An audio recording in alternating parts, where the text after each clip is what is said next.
considering approving a resolution declaring Mesa County as a non-sanctuary county, setting priorities and expectations in response to the immigration influx. We have Todd Hollenbeck, our Deputy County Administrator, here to present.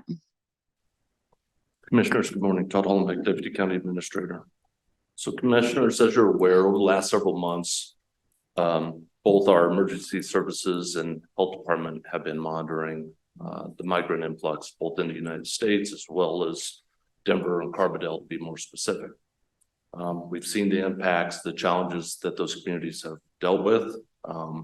At the same time, there seems to be a lot of, not a lot, seems to be some miscommunication regarding the status of Mesa County.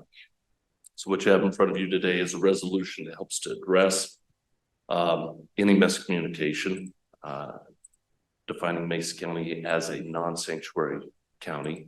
It also helps to set the foundation for what we build an emergency service or emergency plan upon in case that we do receive a large influx of migrants into the community and how we address that. It also helps to set our priorities, which is that of our citizens. So keeping our local needs with our local citizens. And with that, I'd be glad to answer any questions you may have. We have a lot more information if you'd like to dive into that, but certainly this resolution helps to address many of those concerns that we've seen up front and how we address. Thank you, Todd. Commissioners, do you guys have any questions for Todd at this time? No I have questions. comments, but no Comment? questions. Do you want to take do you want to have comments now or later? Maybe after public comment in case Okay. there is any. Is there anyone from the public who would like to comment on this resolution? Okay, I'll bring it back to the board for discussion. Sure. First, I want to point out, this is not intended to be cruel to immigrants. Our country was built on immigrants and we have a process for that. And the process is what protects our citizens and ensures the well-being of the migrants themselves. To invite people to freely come without going through the process and have no provisions for shelter, food, healthcare, that is cruel. What we're doing is not. To paraphrase Bob Carter, poor planning on Denver's part does not constitute a crisis on Mesa County's part.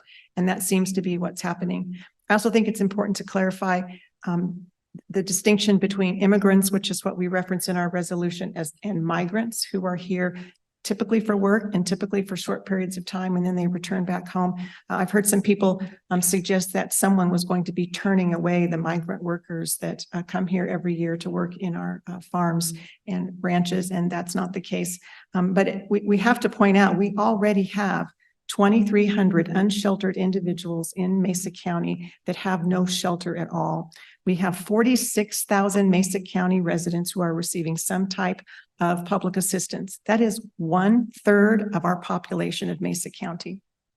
And when you consider we have a 3% unemployment rate, these are people that are working and just can't get by. These are the people our tax dollars should help. And we have 1,500 new applications each month. We've mentioned before the Meals on Wheels. It would take $400,000 just to eliminate the wait list for this year of our seniors who can't access those foods. St. Mary's and Community Hospital combined had an annual loss in 2022 of $18.6 million.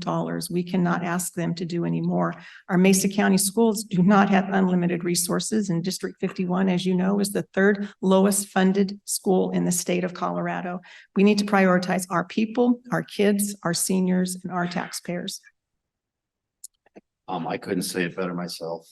So I'll just add the last paragraph of our letter, which is on the next item, to the Denver mayors, just says, offering aid without financial means, resources, or sustainable plan to support immigrants is unethical. Good intentions must be backed by practical capabilities. Mesa County does not have the heart to give false hope. And I think that sums it up well.